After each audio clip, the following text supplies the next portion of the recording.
El día viernes compartimos acerca, que fue anoche, cuando el dolor o el sufrimiento golpea las puertas de nuestro hogar. Y la mayoría de nosotros no sufrimos la envergadura de problemas que sufrió Job, pero sí pudimos aprender anoche sobre, o al menos estar alertas, que pueden venir golpes de sufrimiento sobre nuestra vida. Y si bien no podemos nosotros comprobar cuál va a ser nuestra actitud frente al dolor o al sufrimiento, al menos sí podemos estar atentos para saber cómo reaccionar ante él. Pero lo más importante que vimos anoche fue, o al menos sentimos el desafío de acompañar a las familias que sufren. Y hoy en día hay muchas familias que sufren en nuestra iglesia, pero también en nuestro vecindario, en el colegio, en la universidad, donde quiera que estemos. Hay familias que sufren mucho dolor por pérdidas, pérdida laboral, pérdida por divorcio, pérdida por el duelo de algún ser querido, pérdida por enfermedad. Y anoche al menos tratamos de hacer un llamado a involucrarnos con la familia que sufre, la familia argentina, una familia que sufre, una familia sufriente. Hoy vamos a tener la conferencia 5 y la 6. En las 5 de hoy vamos a tratar de agrupar todo. En las noches anteriores, en las impares, en la número 1 hemos presentado el problema, nos hemos quedado con el problema y después del receso hemos tratado de buscar algunas puertas de oportunidades frente al problema. Por eso es que a veces en el receso como que cortábamos de una manera muy abrupta y nos íbamos al receso con un poquito sintiendo el problema y luego volvíamos después del receso tratando de buscar, cuáles son las oportunidades que tenemos frente al problema que también enfrentamos. Hoy vamos a tratar de cerrar en la conferencia 5, vamos a tratar de presentar el problema y junto con el problema también de ver cuáles son las puertas de oportunidades, porque quiero cerrar en la última conferencia, a las 6, aunque sea un poco más breve, con un llamado, a reconocer la importancia, la gran necesidad que tenemos de que Dios bendiga a nuestras familias. Así que le invito a ir a la conferencia 5 y el tema que hoy nos toca es un tema, creo yo, difícil al menos para mí, porque me toca hablar de un caso de un colega en el ministerio, y vamos a hablar hoy acerca de escándalo en la casa de un respetado líder religioso. Y el tema que nos ocupa en esta noche es cuando el fracaso llega a la vida familiar. Ese es el tema que nos toca hoy. Aún las mejores familias, aún las familias de los líderes cristianos, aún las mejores familias, las que usted podría ponerle un marco y ponerla en la capilla que usted tiene en su casa, aún esas mejores familias de esos líderes tan queridos, tan hermosos, aún esas familias pueden ser golpeadas por el fracaso. Algunas de esas familias tan queridas y tan hermosas que nos han bendecido por años tienen algunas arrugas y algunas marcas precisamente que han sido dolorosas por algún tipo de fracaso. Así que en esta noche yo le invito a ir al libro de Primera de Samuel y vamos a estudiar el caso de Elí, un colega en el ministerio, un hombre dedicado al ministerio. Y vamos a ver entonces en esta noche el fracaso en la familia de Elí. El escándalo en la casa de un respetado líder religioso. No tengo la menor duda que si este caso fuera presente, no habría medio masivo de comunicación que no hubiese destinado espacio y tiempo para ocuparlo en la plana mayor. Estoy seguro que hubiera estado en televisión, hubiera estado en radio y hubiera estado en prensa. La noticia sería un trending topic en las redes sociales. Facebook estaría ardiendo y todos estaríamos compartiendo posiblemente la noticia del escándalo en la casa de esta familia religiosa o de esta familia del líder religioso. Imagínense, sobre todo un líder religioso de esta naturaleza como Elí. Podríamos hablar del Billy Graham para nosotros hoy, o mucho más. Absolutamente nadie querría perderse los detalles de este caso. Todos estaríamos pendientes de ver qué pasó. Y en esta época que vivimos, hermanos y hermanas, es una época de morbo. Hay un morbo hacia escuchar las noticias o estar al tanto de las noticias, pero no de las noticias de lo que sucede en el mundo. Porque si yo le pregunto, ¿qué está sucediendo en el Medio Oriente? ¿Qué está sucediendo en Siria, por ejemplo? Es probable que muy pocos de aquí lo sepan. Pero si yo pregunto, ¿qué pasa con Pampita, por ejemplo? Lo más probable es que la gran mayoría acá sepamos qué está sucediendo con Pampita, ¿no? Si se peleó o no se peleó con el novio, si se peleó o no se peleó con el esposo. Todos sabríamos, ¿no? Todos sabemos quién es Mirko, por ejemplo, ¿no? ¿Todos saben quién es Mirko? Bueno, Mirko es el hijo aquel que tuvo, que compró, que alquiló, que no sé qué, adoptó Marley. Así que digamos, en el mundo de la farándula de alguna forma todos estamos, porque nos llegan por todos lados a las redes sociales.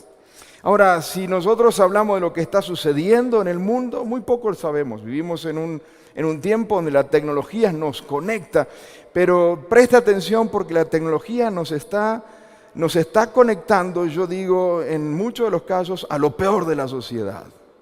No nos está conectando realmente a lo que tenemos que estar conectados. Por lo tanto, si este caso hubiera sucedido hoy en nuestro tiempo, estoy seguro que este caso sería parte de las noticias en los canales de televisión. Estoy seguro que esta noticia saldría en los periódicos. Estoy seguro que esta noticia saldría en las revistas. Estoy seguro que esta noticia estaría en todos los portales de Facebook y en todos, de todas maneras en las redes sociales. Estaría inundado de esta información, de este escándalo. Primera de Samuel capítulo 2 nos muestra a nuestro personaje en esta noche y quiero ser muy cuidadoso con él porque reitero, aquí no es un punto de poner en evidencia el fracaso de tal manera de avergonzarlo a Elí. Él es un colega, es un hombre en el ministerio y sobre todo en aquellos tiempos muy distintos a los que hoy vivimos. Por lo tanto, quiero ser muy cuidadoso y ajustarme a lo que el texto bíblico dice y tratar de imaginarme lo menos posible para no meter todo este morbo en el cual vivimos hoy en día, meterlo en el texto bíblico. Sin embargo, es curioso que el texto bíblico guarde una radiografía de Elí y de su familia tal como fue. No trata de maquillarlo, no trata de mostrarlo de una manera como decir, no, este es el intocable. No, lo muestra tal como es. Lo muestra incluso con sus defectos. El texto bíblico nos dice que Elí era un hombre piadoso. Su nombre, por supuesto que lo identifica de esa manera. El nombre Elí significa Yahvé o Dios es altísimo. Profesionalmente, Elí era sumo sacerdote y juez de Israel. En esos días no era común que un sacerdote llegara a ser juez de Israel a la misma vez. Sin embargo, Elí sirvió en los dos oficios a la vez. Era sacerdote, pero también sirvió como juez de la nación de Israel. Y lo hizo durante 40 años. No fueron 5 años, 3 años, fueron 40 años. Llegó a ocupar los puestos más altos y de mayor responsabilidad en el pueblo de Dios. Así que como un hombre escogido por Dios tenía dos funciones. Por un lado, una de las funciones sagradas eran las obligaciones del sacerdocio. Pero por otro lado también su tarea era la de juzgar en el pueblo de Israel en base, por supuesto, a la ley de Moisés. El capítulo 1 y verso 3 del texto nos dice cómo estaba formada su familia. Dice que Elí era padre de 2 hijos, cuyos nombres eran Ofni y Fines. Ahora usted se preguntará lo mismo que yo, ¿dónde está la esposa de Elí? Bueno, por alguna razón el escritor de Primera de Samuel no le pareció importante colocar los datos de la esposa. Pero al mencionar que tiene hijos Elí, obviamente sabemos que había una esposa, que había una familia allí conformada por él, el esposo, la esposa y estos dos hijos. Detalles particulares que nos da el texto en el verso 2. Dice que Elí estaba muy viejo. Cuando se escribe este texto nos menciona que Elí tenía 98 años cuando murió. Por lo tanto, lo que sabemos de él por este texto, Elí ya era un hombre grande, un hombre mayor, y llevaba gobernando o gobernó en su totalidad 40 años a Israel. Ahora imagínense si es difícil gobernar una congregación de 30, 50, 100 personas, si es difícil gobernar un ministerio, un seminario donde trabajan 5, 10, 20 personas, imagínense lo que es gobernar una nación. Elí era, en cierto modo, el juez, por supuesto, de toda la nación. En cierto modo era como el presidente de toda la nación de Israel. Por supuesto, Israel no tenía presidente. Pero Elí era entonces el juez de toda la nación durante 40 años. Un enorme peso de responsabilidad cargaba sobre los hombros de Elí. El texto nos dice en el verso 8 al verso 9 que Elí era un hombre espiritualmente sensible. Espiritualmente sensible. Recuerda la noche cuando Dios le habló a Samuel, este joven que vivía en la casa con él en el templo, y este jovencito escuchó una voz que lo llamaba y entonces se levantó y le dijo a Elí, Elí, ¿me llamaste? Y él dijo, no, yo no fui, vuelve a acostarte. Y volvió a acostarse Samuel y volvió a ir de regreso a la habitación donde estaba Elí. Le dice, Señor, ¿me llamó? Y él dice, no. Yo no te he llamado, pero el que te está llamando es Dios. Elí era un hombre sumamente espiritual, sensible espiritualmente, conocía la voz de Dios, conocía cuando Dios hablaba, sabía perfectamente que Dios era el que estaba hablando con Samuel aquella noche. El capítulo 4, verso 18 nos dice un dato curioso, pero es un dato curioso que va a tener relación en el pasaje luego, posteriormente, porque nos dice que Elí era un hombre que estaba fuera de forma, estaba gordo, estaba pesado. Y usted dirá, ¿qué tiene que ver eso? Bueno, lo vamos a ver un poquito más adelante, pero es un dato de su persona. Esto lo dice el capítulo 4, verso 18, donde también nos dice que Elí era fiel a su trabajo. Su base, su lugar de residencia era Silo, y desde allí él gobernaba toda la nación, juzgando a toda la nación. Fue un hombre que no anduvo cambiando de profesión de un puesto a otro, sino que toda su vida se dedicó al sacerdocio y se dedicó a brindar el juicio a la nación de Israel. Eso habla mucho de una persona que fue constante para cumplir, para obedecer a lo que él había sido llamado. Ahora, cuando vemos entonces la figura de este Elí, un hombre respetado, un líder nacional, un hombre espiritualmente sensible, un hombre que está juzgando a toda la nación, entonces por supuesto que nosotros inmediatamente tenemos una expectativa sobre sus hijos. La expectativa inmediatamente que tenemos es sobre los hijos. Si nosotros escuchamos, por ejemplo, a un predicador que nos gusta por la forma que él predica, por lo que sea, lo que inmediatamente esperamos es que, bueno, ¿y cómo predicará su hijo? Y es la primera expectativa que tenemos. Entonces el pastor o el predicador se baja y el hijo sube a recoger la ofrenda. Lo que estamos esperando es que ese hijo ya predique porque de tal palo, tal astilla. Y entonces, quiérase o no, sobre los hijos de los predicadores, sobre los hijos de los líderes, sobre los hijos de los músicos, sobre los hijos de los profesores, sobre los hijos de los líderes, de aquellos que estamos liderando algo, hay una expectativa. Y es una expectativa que seguramente nosotros o los padres no hemos querido trasladárselos a ellos, pero hay una expectativa hasta podríamos decir natural, impensada. Es una expectativa como que decir, bueno, ¿Y qué otra cosa esperaríamos? ¿Qué otra cosa esperaríamos? Es la expectativa. Papá cantante, hijo cantante. Mamá poeta, hija poeta. Papá pastor y hijo pastor. Papá evangelista, hijo evangelista. Papá sacerdote, obviamente la ley de Moisés decía, el sacerdocio se pasaba de generación en generación. Por lo tanto, papá sacerdote, ¿qué se esperaba de los hijos?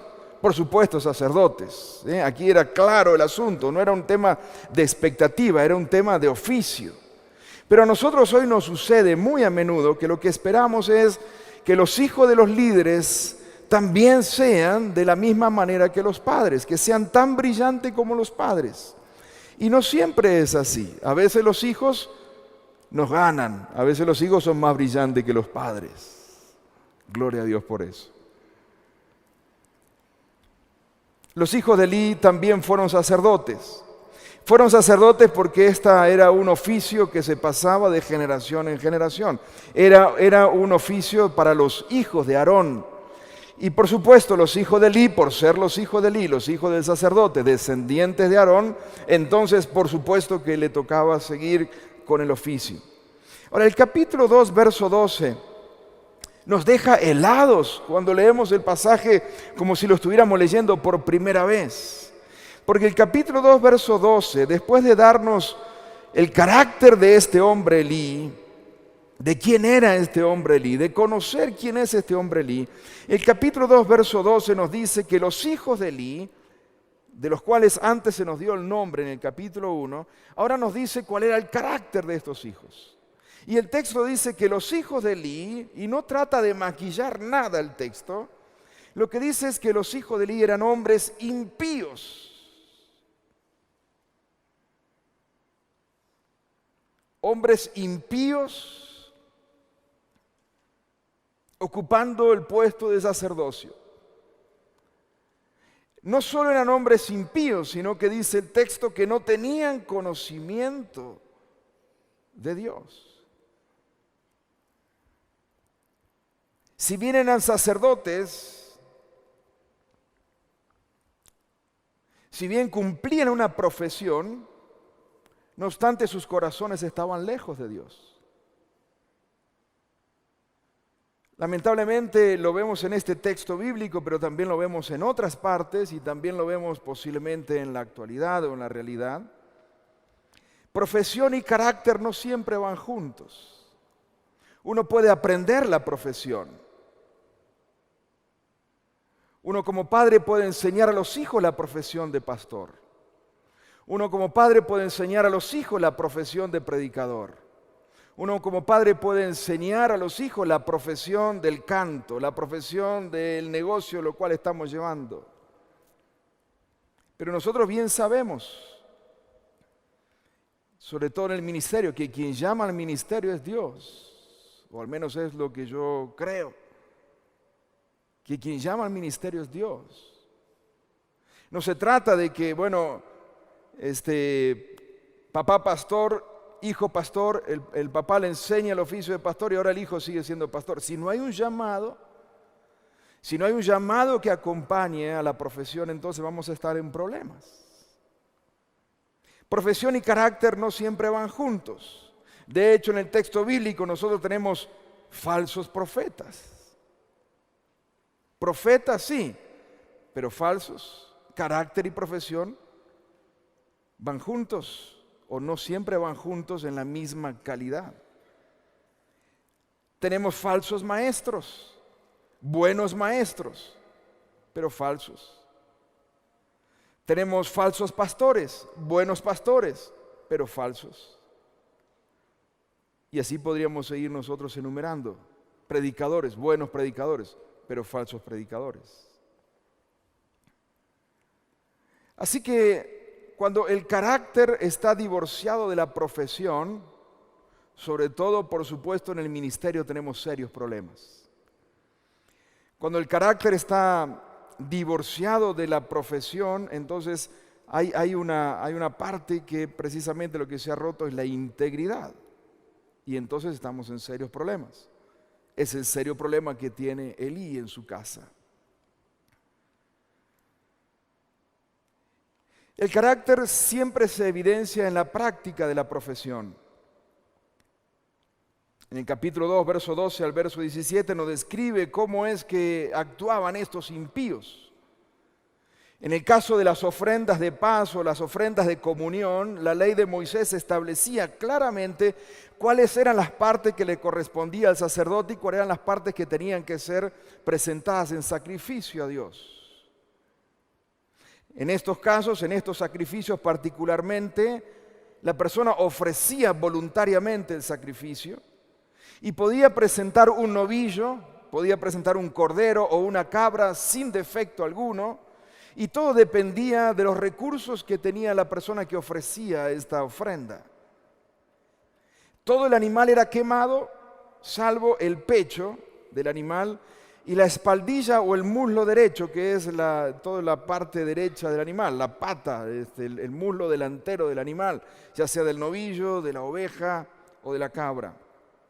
Esas partes, después que se ofrecía el sacrificio, o mientras se ofrecía el sacrificio, se separaban esas partes y después de ofrecerse el sacrificio, esas partes se presentaban mecidamente, es decir, se elevaban una y otra vez ante el altar de Dios como una ofrenda, como una entrega a Dios, pero no se quemaba, esas partes eran retiradas y luego por estatuto divino esas partes quedaban para el sacerdote y su familia, para que se alimentara el sacerdote y su familia de las ofrendas que el pueblo traía para presentar a Dios. Esto está establecido en la ley de Moisés, particularmente en el libro de Levítico. Usted lo puede leer luego en el capítulo 7, de verso 28 al verso 34, cómo es que está estipulado la presentación de las ofrendas. Ahora, ¿qué es lo que hacían estos sabandijas, hijos de Elí?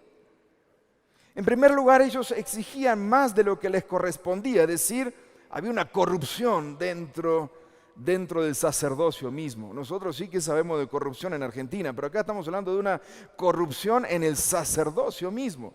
Mire lo que dice el texto, capítulo 2, verso 12 al 14. Los hijos de Elí eran unos perversos que no tomaban en cuenta al Señor.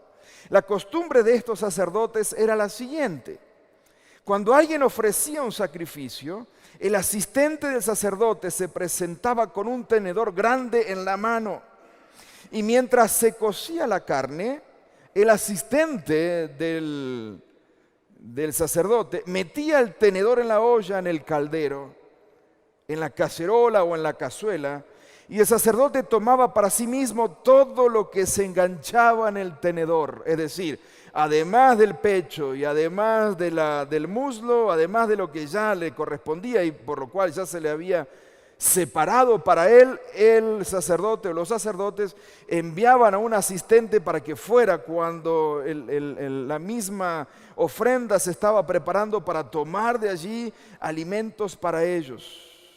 Todo lo que se enganchaba en el tenedor era de ellos.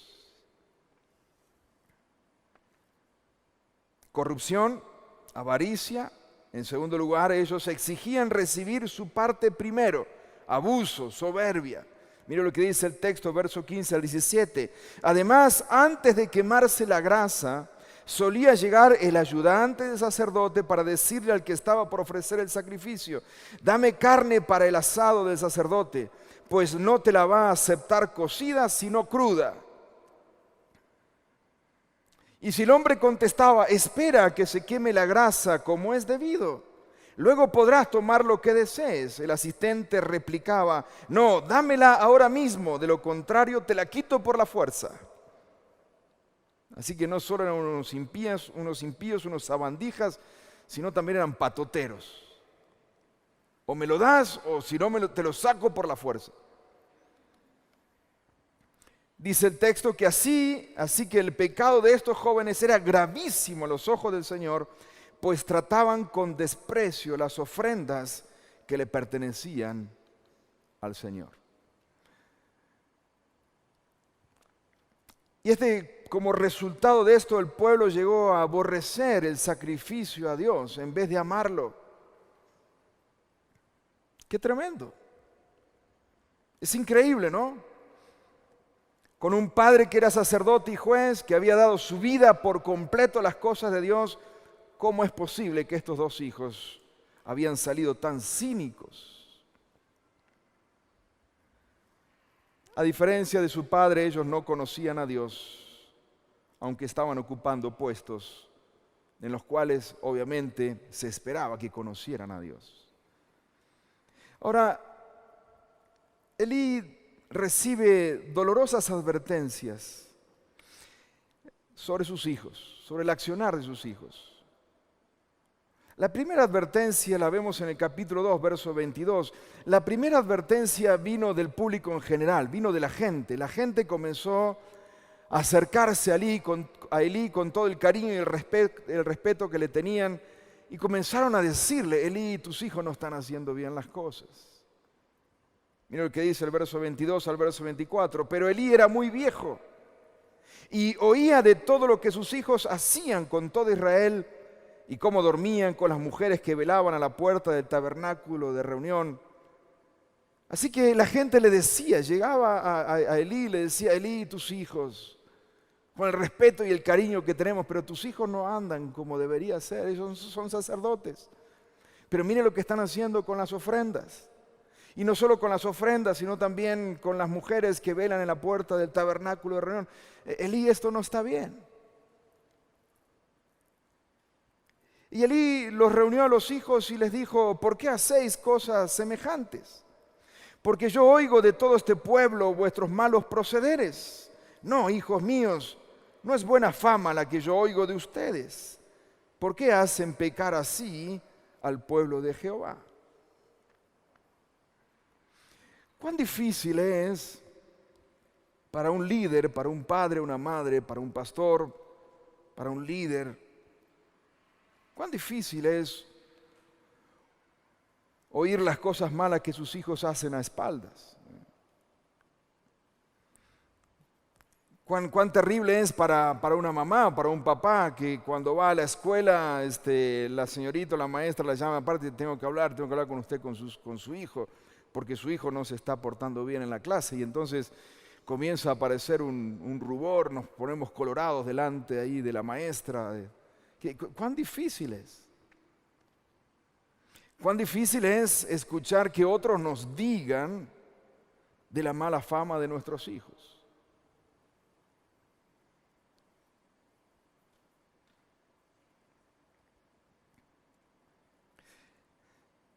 Pero esa es la primera advertencia, lo que la gente dice. La segunda advertencia que recibió Elí es más difícil de recibirla, porque proviene de un colega en el ministerio. Y es cuando viene un colega en el ministerio, otro pastor, o puede venir otro maestro que enseñamos juntos en el seminario, puede venir otro hermano de la iglesia, y se nos acerca y nos dice: mira, quiero hablar con vos y quiero hablar a solas. Sí, contame. Y no, lo que quiero decirte es, quiero hablarte sobre tu hijo. ¿Cuán difícil es? ¿Cuán difícil es para el papá que tiene que recibir la advertencia, pero cuán difícil es para el colega tener que ir y entregar esta advertencia? Dice el texto, verso 27 al verso 34, que vino un varón de Dios a Elí y le dijo: así ha dicho Jehová, querido Elí, ¿no me manifesté yo claramente a la casa de tu padre cuando estaban en Egipto en casa de Faraón? Y yo lo escogí por mí sacerdote entre todas las tribus de Israel para que ofreciese sobre mi altar y quemase incienso y llevase efod delante de mí, y di a la casa de tu padre todas las ofrendas de los hijos de Israel. Acá está hablando de la casa de Aarón, de los sacerdotes. ¿Por qué habéis hollado mis sacrificios y mis ofrendas que yo mandé ofrecer en el tabernáculo?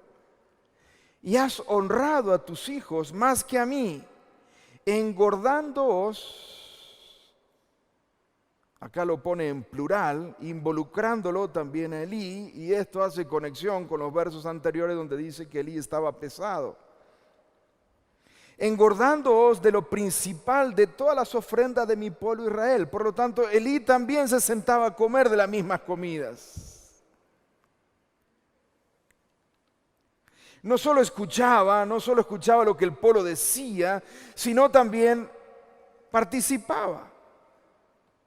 Dios mismo lo participa en el grupo de los sacerdotes que se engordaban de lo principal de todas las ofrendas de mi pueblo Israel. ¿Por qué han hecho eso?, dice Dios. Esto es una advertencia dura, cruda, difícil de recibirla. En primer lugar, porque no es el comentario de alguien del pueblo, no es el comentario de alguien que anda por allí y no sabe, ¿qué sabe él? Siempre como padres tratamos de defender a nuestros hijos. Nuestros hijos son los más bonitos, los mejores. No hay otro como él, no hay otro como ella. Él es la mejor, ella es la mejor. Pero de repente nos comienzan a llegar algunos comentarios de gente diciendo, y sí, pero vio, tu hijo no anda como corresponde. ¿Y este quién es que me está criticando? Y entonces nos ponemos enfrentados con las personas que nos están hablando de nuestros hijos. Es la primera reacción que tomamos como padres, de autodefendernos. No solo autodefendernos, sino también, en cierto modo, encerrarnos en nuestro problema. Es decir, toda la gente es chusma, toda la gente es malvada con nosotros. Nosotros somos los hijos de Dios y nosotros somos los líderes y estamos sufriendo una persecución. Todos los demás están equivocados, nosotros somos los que estamos en lo correcto. Es la primera reacción. Es la reacción que seguramente tomó Elí cuando el pueblo vino y le dijo una y otra vez, en repetidas ocasiones, Elí, tus hijos, Elí, tus hijos. Y Elí se reunió con ellos y le dice, hijos, ¿qué están haciendo ustedes? Esta fama que oigo de ustedes no es buena, vamos, corrijan sus caminos.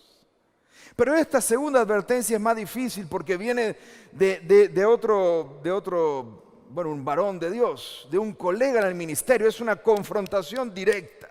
Sentate, quiero hablar con vos, cara a cara, persona a persona. Sentate, no te me vas a escapar, quiero hablar con vos. Y entonces habla en nombre de Dios y es una confrontación directa sobre Elí. Por tanto, Jehová, el Dios de Israel, dice así: yo había dicho que tu casa y la casa de tu padre andarían delante de mí perpetuamente, mas ahora ha dicho Jehová, nunca yo tal haga, porque yo honraré a los que me honran y los que me desprecian serán tenidos en poco. Y aquí vienen días en que cortaré tu brazo y el brazo de la casa de tu padre, de modo que no haya anciano en tu casa. Verás tu casa humillada mientras Dios colma de bienes a Israel, y en ningún tiempo habrá anciano en tu casa. El varón de los tuyos que yo no corte de mi altar será para consumir tus ojos y llenar tu alma de dolor. Y todos los nacidos en tu casa morirán en la edad viril. Y te será por señal esto que acontecerá a tus dos hijos, Ofni y Fines, ambos morirán en un día. ¡Qué tremendo! Qué tremendo. Yo no sé si ponerme en los zapatos de Elí o ponerme en los zapatos del otro hombre. Entregar un mensaje de esta naturaleza a un hombre como Elí. Entregar un mensaje de esto, de semejante peso, a un hombre como Elí, con la chapa de Elí, de 40 años de ministerio, siendo juez, siendo sacerdote, un hombre justo, un hombre honorable, un hombre espiritualmente sensible, un hombre que nos ministró durante tantos años, un hombre que sirvió incansablemente al pueblo de Israel, un hombre en el cual hemos crecido bajo la sombra de él como profeta, como sacerdote, y bajo la sombra de él como juez de Israel. Y tener que entregarle este mensaje. Tener que entregarle un mensaje de este tipo, de semejante peso, diciéndole, no vas a tener más tus hijos, no vas a tener hijos que lleguen a la edad viril, todos van a morir. Tremendo, ¿no le parece? ¡Qué reunión!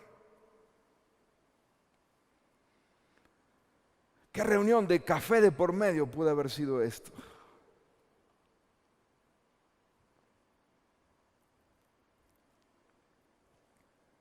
Esta advertencia sí que es dura, no solo por el contenido de ella, que es más una sentencia que es una advertencia, pero además es dura porque proviene de un colega en el ministerio.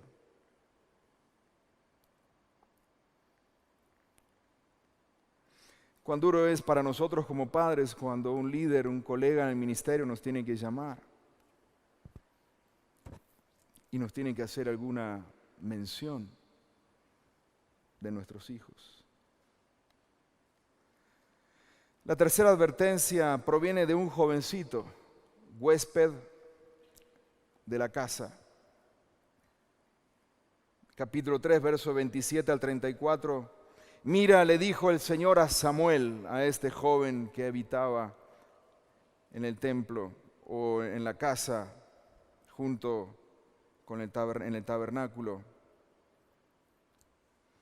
Estoy por hacer en Israel algo que a todo el que lo oiga le quedará retumbando en los oídos. Ese día llevaré a cabo todo lo que he anunciado en contra de Elí y su familia. Ya le dije, dice Dios, que por la maldad de sus hijos he condenado a su familia para siempre.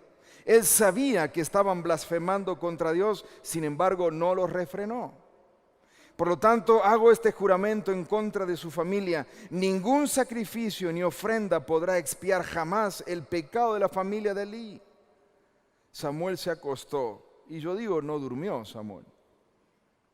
Y a la mañana siguiente abrió las puertas de la casa del Señor, pero no se atrevía a contarle a Elí la visión. Así que Elí tuvo que llamarlo. Samuel, hijo mío. Aquí estoy, respondió Samuel. ¿Qué fue lo que te dijo el Señor?, le preguntó Elí. Y Samuel dijo, bueno, no. Te pido que no me lo ocultes. Que Dios te castigue sin piedad si me ocultas una sola palabra de todo lo que te ha dicho. Así que Samuel no tuvo más que contarle todo lo que Dios le había dicho sin ocultarle nada. Y Elí dijo, Él es el Señor, que haga lo que mejor le parezca. Esto es el capítulo 3, verso 18.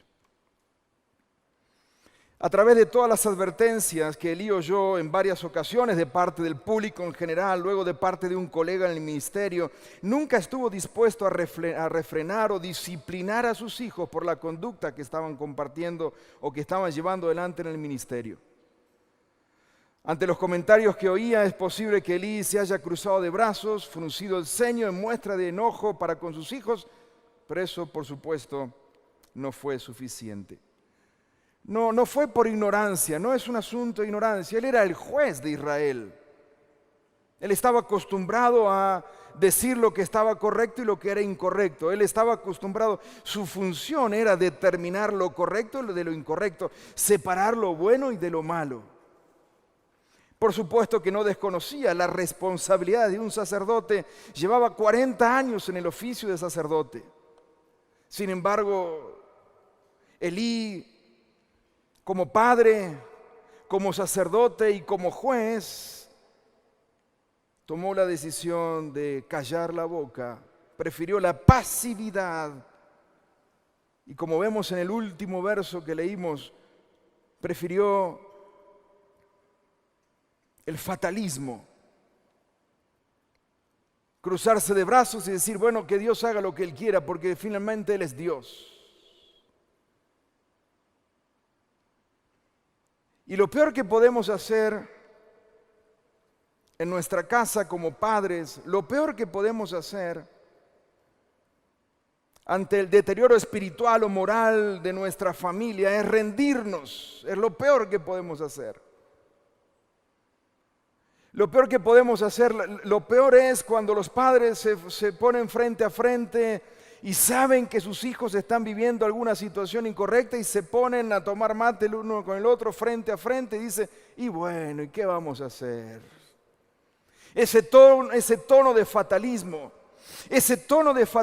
lo que nos dice es que nos hemos rendido. Ese tono de fatalismo lo que nos dice es que ya no hay padres que luchan por sus hijos. Ese tono de fatalismo de que, y bueno, ¿qué va a ser? Son chicos, son jóvenes, ya van a crecer y bueno, y ya van a madurar. Ese toque de fatalismo nos dice que la familia o que los padres ya se han rendido ante el deterioro espiritual o moral que vive la familia.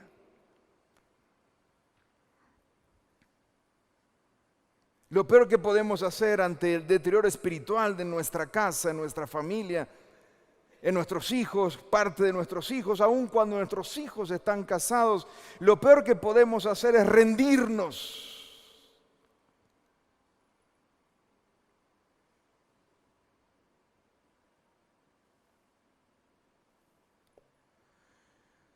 Lo peor que podemos hacer es rendirnos.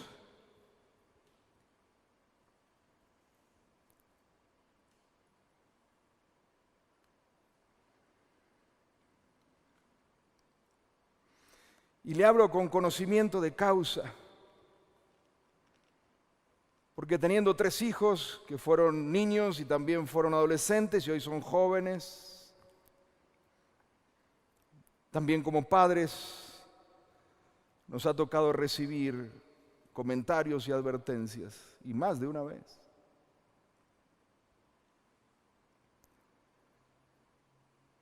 Y por supuesto que tuvimos siempre la intención de encerrarnos en nuestro mundo y creer que nosotros somos los perfectos y todos los demás están en lo incorrecto. Todos los que hablan están en lo incorrecto, nosotros estamos en lo correcto.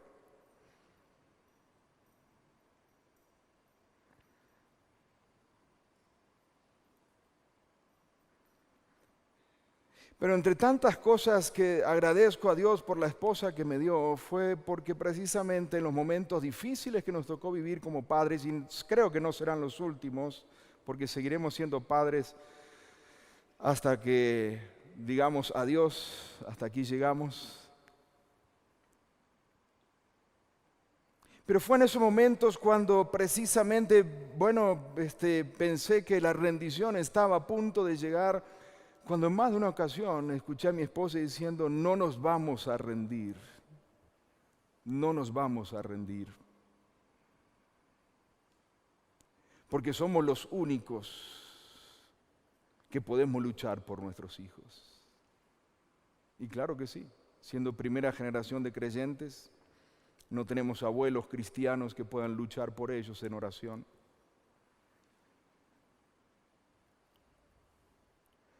Los pastores, lo digo también siendo pastor, oramos, pero tenemos una lista tan grande de peticiones, pero son los padres los únicos que pueden sostener a un hijo en oración día y noche, mañana, tarde, noche, en toda hora y en todo momento. Son los padres que se levantan a las 4 o 5 de la mañana a orar por sus hijos y decir, no nos rendiremos, Señor, no nos rendiremos. Este es un sabandija, Señor, pero te lo hemos presentado ante ti y voy a gastar mis rodillas hasta que este sabandija sea un santo. Amén. Y los únicos que podemos luchar con intensidad somos nosotros los padres. Y si nosotros no luchamos por nuestros hijos, entonces pobre de nuestros hijos, porque nuestros hijos quedan ahí sí que librados a lo que el enemigo pueda hacer con ellos. Porque como iglesia y como pastores, por supuesto que oramos y tenemos reuniones de oraciones, pero salvo que el Señor nos levante y nos quite el sueño, dudo que nos levantemos a las 2, 3 de la mañana para orar por aquellos jóvenes que están en ciertas situaciones. Pero los padres sí.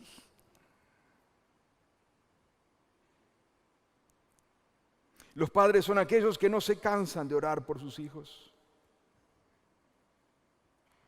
Tenemos amigos nuestros, líderes hermosos, hermosos siervos del Señor, hermosos siervos del Señor, preciosos.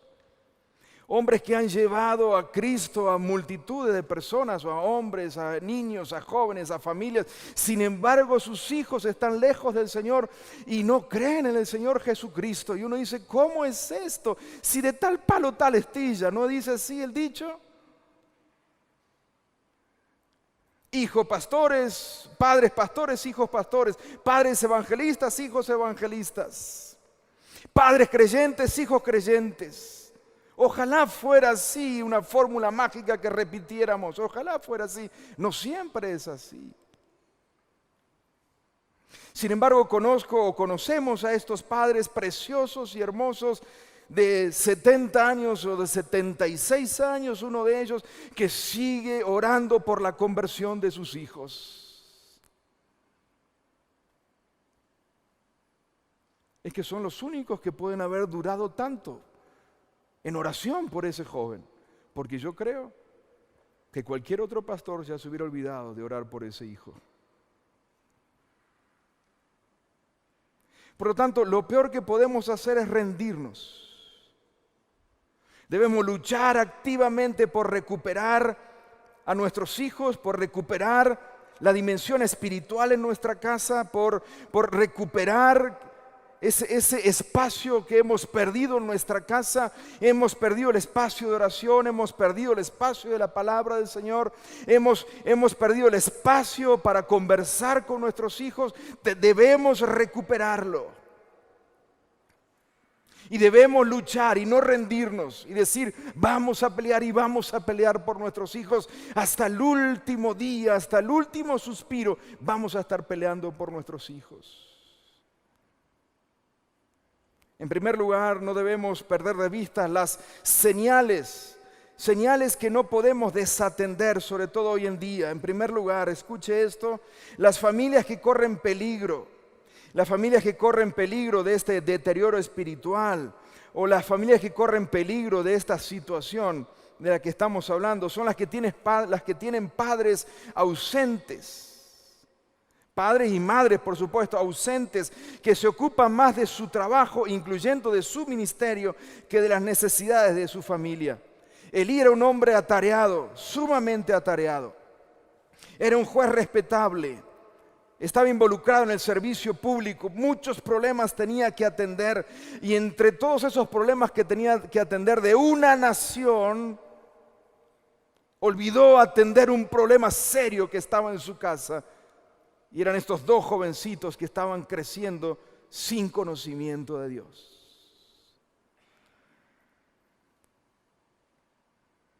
Y cuando leo la historia de Elí una y otra vez, lejos de juzgarlo a Elí, porque no quiero juzgarlo a Elí en el sentido de ponerme en el banco de juez, quiero ponerme en los zapatos de Elí y entenderlo a Elí.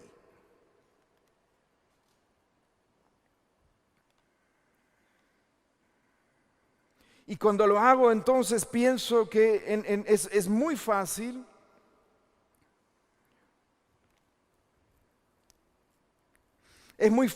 tener hogares, podríamos decir, calientes, con un fuego, pero también con un corazón frío.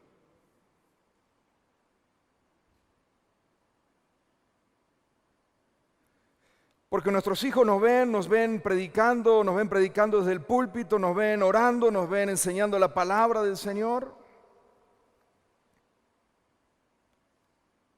Pero ¿qué si al final de algún tiempo nos damos cuenta que nuestros hijos no han conocido a Dios? Sí han conocido el oficio de papá, el oficio de mamá, lo que hace mamá, lo que hace papá, pero no han conocido al Dios verdadero, del cual mis padres han servido durante tantos años.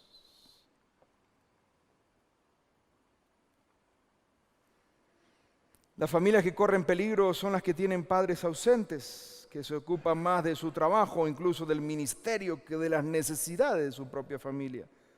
En segundo lugar, entre las señales que debemos tomar en cuenta, las familias que corren peligro son las que tienen padres que se niegan a enfrentar la gravedad de las acciones de sus hijos. Elí sabía que sus hijos estaban haciendo cosas incorrectas. Le llegaron las advertencias del pueblo, pero Elí no hizo nada severo con sus hijos. Y lo peor que podemos hacer es negarnos a enfrentar la gravedad de la acción de nuestros hijos. Es lo peor. Reitero, siempre como padres tenemos una excusa para nuestros hijos. Es común ver a padres que se niegan a ver la realidad de un hijo que tiene problemas con la drogadicción o con la pornografía. No es nada serio, es un problemita nada más. Orar por mi hijo es un problemita, tiene una causa penal, pero es un problemita nada más. El de mi hijo es un problemita, el tuyo es un problemón, pero el mío es un problemita y lo estamos atendiendo, no te preocupes.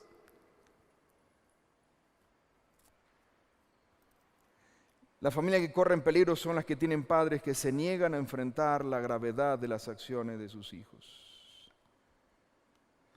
Si usted tiene niños pequeños, involúcrese en su vida, corríjalos con amor. Si usted tiene hijos grandes, hijos jóvenes o adolescentes, dedíqueles tiempo, escúcheles. Y escuche lo que le digo, escuche.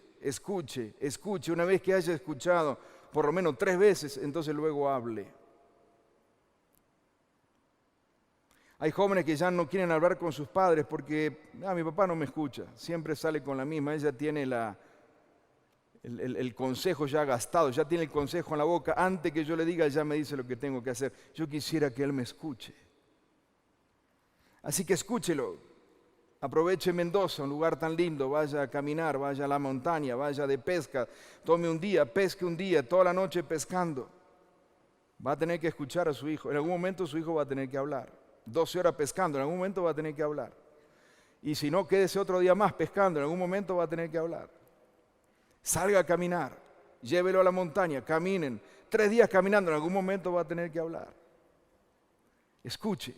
Y cuando su hijo hable y sienta que usted le escuche, él va a decir, qué rico es saber que me escuchan sin juzgarme.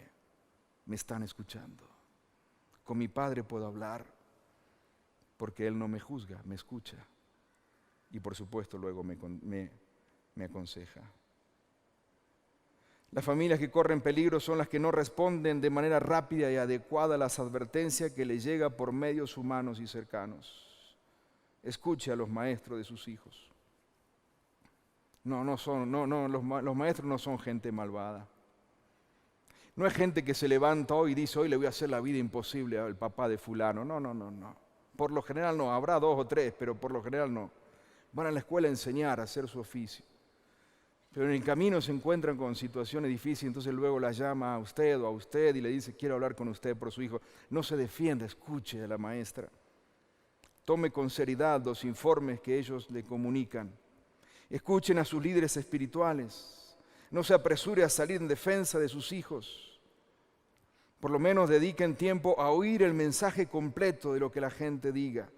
No sean impulsivos al oír el primer informe, pero tampoco hagan como Elí, que prefirió hacer oídos sordos a lo que el pueblo decía.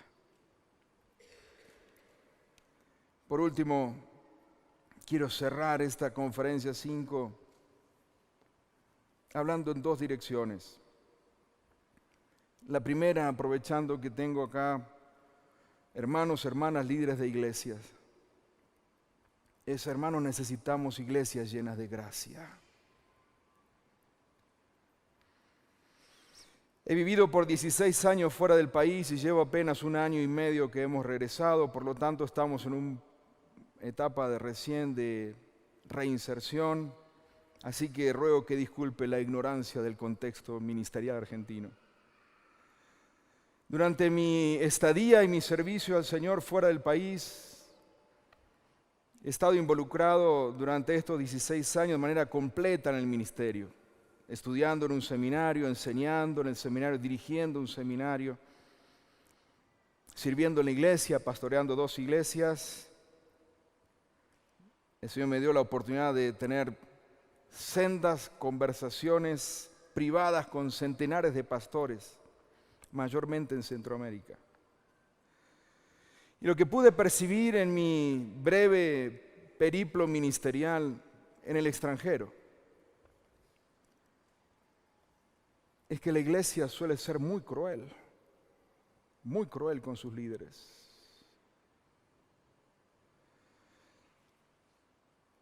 Las iglesias suelen ser muy crueles con sus líderes y con sus familias.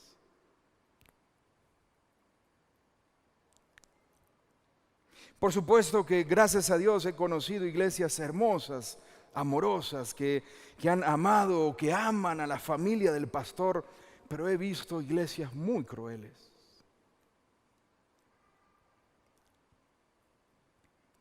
Iglesias que llaman al pastor, pastor, y a la esposa nada, pero le hacen hacer las tareas que nadie más quiere hacer en la iglesia. ¿Usted es el pastor? Sí, yo soy el pastor. Qué bueno, usted va a predicar, sí, esto. ¿Su esposa qué va a hacer? No sé, ustedes me están llamando a mí, al ministerio. Sí, pero su esposa, la esposa termina abriendo la iglesia, cerrando la iglesia, barriendo el templo. Y ni hablar de los hijos. Hay iglesias que ven a los hijos del pastor como pastorcitos. Y los hijos del pastor tienen que llegar y tienen que ser pastorcitos. Un poco más tienen que predicar. Si el papá está enfermo, predica al hijo. Tiene 6 años, pero hay que ponerlo a predicar igual. Y esperamos que el niño, el hijo del pastor, sea un pastorcito. Que sea el que mejor se porte en la escuela bíblica. ¿Es así o no es así? Ha tenido la experiencia de maestra que le han llamado a decir, mire, tengo una queja sobre su hijo porque su hijo en la escuela no presta atención. Y bueno, qué sé yo, tiene 6 años. Sí, pero es que es su hijo. Sí, ¿qué culpa tiene él que sea mi hijo? Es un niño. Atiéndalo. ¿Cómo hace con el resto de los hijos? Y bueno, tenemos que cuidar. Y bueno, cuídelo también. He visto, por supuesto, iglesias muy amorosas, muy hermosas, muy lindas, llenas de gracia, que han cuidado al pastor y a su familia. Pero la mayoría de las iglesias, estoy hablando en mi experiencia en el exterior, reitero, pido disculpas por la ignorancia del contexto local y particularmente de Mendoza. Ya le dije, primera vez que estoy en Mendoza. En la mayoría de nuestras iglesias existe el mito de la familia perfecta del líder. El mito de que la familia del pastor, la familia del líder de alabanza, la familia del líder tiene que vivir en un estado puro de perfección y de ideal cristiano. ¿Quieres conocer a Dios? Ve a la casa del pastor. Y uno dice, voy a la casa del pastor. Y cuando va a la casa del pastor, entra y hay ropa tirada en el piso y dice, Dios será desordenado. Porque si esta es la casa del representante de Dios en la tierra, ¿cómo puede haber las sandalias o las chancletas tiradas ahí? ¿Dios será desordenado? No. Miren, no es que Dios sea desordenado. Esta es la casa de seres humanos comunes y corrientes como usted y como yo. ¿O acaso usted no deja las chancletas en cualquier lado cuando llega a la casa? ¿Y por qué no lo puede hacer el pastor o el hijo del pastor o la familia del pastor? No, al pastor no se le quema el asado. De hecho, hoy comimos un asado muy rico. Gracias, Pablo, no se te quemó el asado. Al pastor no se le quema el asado. La esposa del pastor no ceba, nunca se le lava el mate a la esposa del pastor. Descendió del cielo la familia del pastor, ¿no? Descendió del cielo, está con nosotros 20 años y luego sube al cielo. Es una familia sin errores, es una familia perfecta, es una familia ideal, es la familia intocable, es la familia Ingalls. ¿Recuerda la familia Ingalls? Yo siempre me pregunté, mire, la familia Ingalls iba, los que son de la edad mía para arriba, los otros más jóvenes ni saben quién es la familia Ingalls, pueden ponerlo en Google, pero estos iban a la iglesia en carreta, ¿recuerdan? En carreta tirado por caballo iban a la iglesia, la familia Ingalls, y siempre llegaban sin despeinarse a la iglesia. Yo digo, qué tremendo, uno va en el auto con el aire acondicionado natural, es decir, la ventanilla abierta y llega con los pelos parados. La familia Ingalls siempre llegaba a la iglesia a tiempo, nunca sucios y siempre, absolutamente, siempre sin despeinarse. ¿Cómo hacían esta gente? Bueno, por supuesto, tenían toda una asistencia detrás de cámara que permitía eso. A veces pensamos que la familia del pastor precisamente es esa, es la familia Ingalls.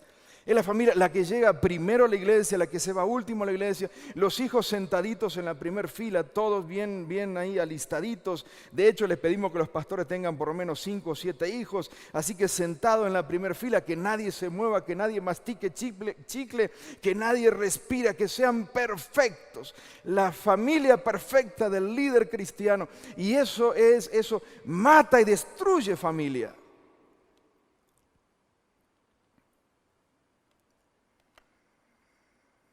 He conversado con hijos de pastores viviendo en iglesias de esa naturaleza, que me han dicho, lo último que yo quisiera hacer en la vida es ser pastor.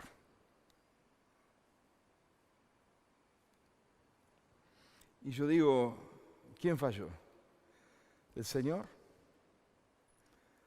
Yo hago mea culpa y digo, creo que fallamos todos nosotros cuando hemos impuesto sobre la familia del líder un peso demasiado pesado. Por supuesto que queremos ver el ejemplo de nuestros líderes. Por supuesto que queremos ver a la familia junta en la iglesia. Por supuesto que amamos ver a la familia de los pastores o de nuestros líderes en la iglesia. Por supuesto que sí. Por supuesto que amamos y nos gozamos de ver a los hijos sirviendo en la iglesia. Por supuesto que sí. Pero también como líderes necesitamos saber que detrás nuestro hay una congregación que nos ama y que nos cuida. Una congregación que entiende que nuestra familia no está terminada todavía, que nuestra familia está en un proceso de transformación, al igual que la suya, que nuestra familia también necesita de la gracia de Dios, al igual que la suya, que nuestra familia también se equivoca, al igual que la suya, que nuestra familia también necesita el perdón del Señor, al igual que la suya, que nuestra familia también necesita las oraciones, al igual que la suya, y que estamos juntos en este camino sirviendo al Señor. Unos con más responsabilidad que otros, pero todos en el mismo proceso de transformación. No existe la familia acabada, terminada, donde Dios dijo, listo, esta familia no la toquen porque ya está para ponerla en el cuadro de honor. Por lo tanto, me animo en esta noche a animar a la iglesia a través de sus representantes aquí en esta noche, a que seamos una iglesia llena de gracia, empezando por la familia de nuestros líderes. Y por último, una palabra final para los líderes. Dios nunca nos dijo que ser líder y formar una familia que honre su nombre sería una tarea fácil. Nunca. En ocasiones yo me he preguntado, cuando hemos tenido que enfrentar alguna situación de nuestros hijos, yo me he preguntado y yo he dicho, ¿por qué no elegí el oficio de panadero? Y no me malentienda si hay algún panadero aquí. Pero si hubiera elegido el oficio de panadero, o si usted es panadero y su hijo no come pan, usted puede seguir siendo panadero. Si usted es panadero y su hijo sufre de celiaquía, usted puede seguir siendo panadero. ¿Es así o no es así? En algunas iglesias, si usted es pastor y sus hijos no son creyentes verdaderos, usted corre riesgo de perder el ministerio. ¿Por qué no fui panadero? Y la única respuesta que escucho cuando me hago esta pregunta, que la hago de vez en cuando, es la respuesta que oigo del Señor. Y el Señor me dice, es que yo te llamé